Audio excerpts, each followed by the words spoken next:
Hi guys, it's Miss Hernandez and I've got a read aloud for you today. This is another one I like to read at the beginning of the school year to kind of get us used to how things are supposed to be in our classroom and kind of think about how other people think about things as well. Our story today is called How Full Is Your Bucket? For kids.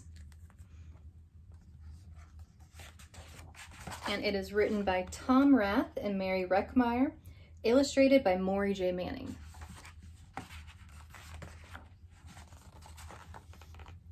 Felix was putting one of the last blocks on his tower when his little sister came in. "I want to build with you," she said. Felix scowled. "Go away, you're too little." "I'm big." "Stay back, you'll knock it over." "I can be very careful." "Go play with your baby toys, Anna." Look at how she's feeling. Thwack. She swung her doll and knocked his tower down.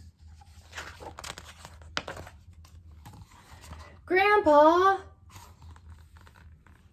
Grandpa shook his head. "Felix, you just dipped from your sister's bucket.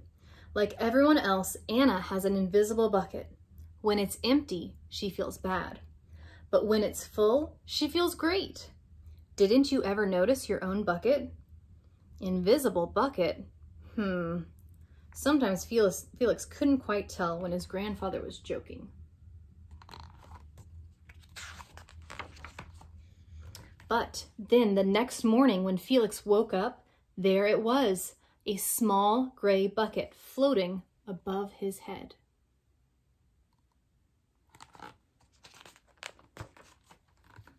When Felix came down to have breakfast, his mom was in a hurry. "I've got a meeting this morning and it's almost time to go. Anna, sit still." You see Felix back here? Felix slipped and choco wheats scattered all across the floor.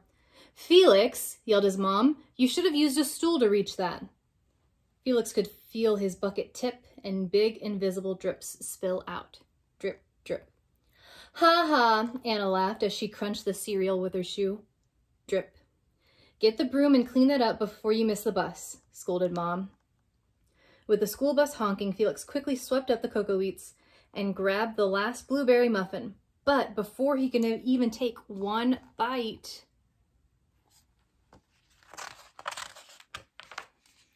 Buster jumped up and grabbed the muffin from his hand. Drip. "Hey, look at Felix's new backpack. My baby brother has one just like it." Drip. "Psst, Felix, psst." Drip. "Watch out, shrimp." Drip.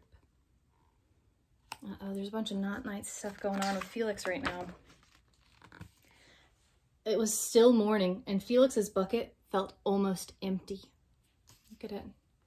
Not a lot of water in there.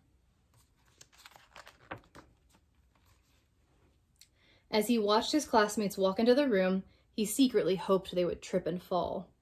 That's what it feels like when you have an empty bucket.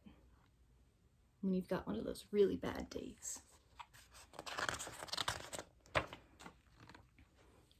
Felix slumped into his seat and waited for something else bad to happen. Mrs. Bumblenickel walked slowly up to his desk and handed him a paper. He could hardly bear to look. "Felix, you wrote a wonderful story. Would you please share it with the class?" Felix grinned and felt a big drop land right in his bucket. Drop. Look at that, he's got more coming in. The class grew quiet. They laughed at the right places and oohed at all the scary parts. When Felix finally read "The End," everyone clapped, even Emily, who sat next to him and didn't usually like dinosaurs. Felix felt a whole shower of drops land in his bucket. Maybe the day wouldn't be so bad after all. So he says, "The Gigantosaurus Who Wanted a Pet," by me, Felix. And look at all the water coming in.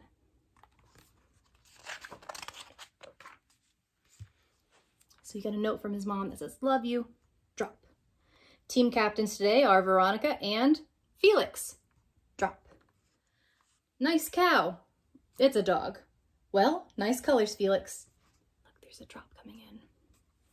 "Cool laser ant backpack, Felix." Drop. Look at his bucket. It was almost empty. Now look at it. By afternoon, Felix's bucket was nearly full. At recess, when he looked around, Felix suddenly realized that his grandpa was right. Everyone else had a bucket too. Let's look at everyone else's buckets. Some are full and some are not so full.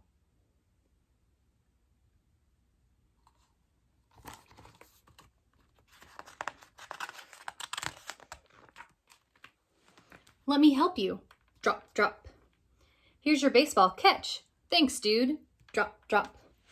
Hi, I'm Felix. First day? Yes, I'm Amir. Drop, drop.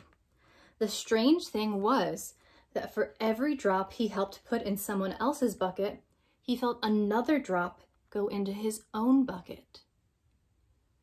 So it feels nice when he helps other people too. When Felix burst in the door after school, he shouted, "You were right, Grandpa. I do have a bucket, and I understand how it works."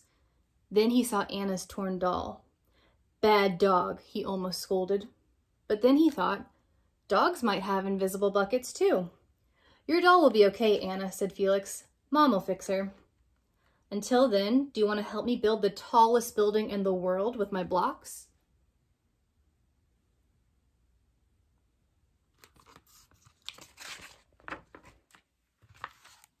And so they did. And that's the end of this story.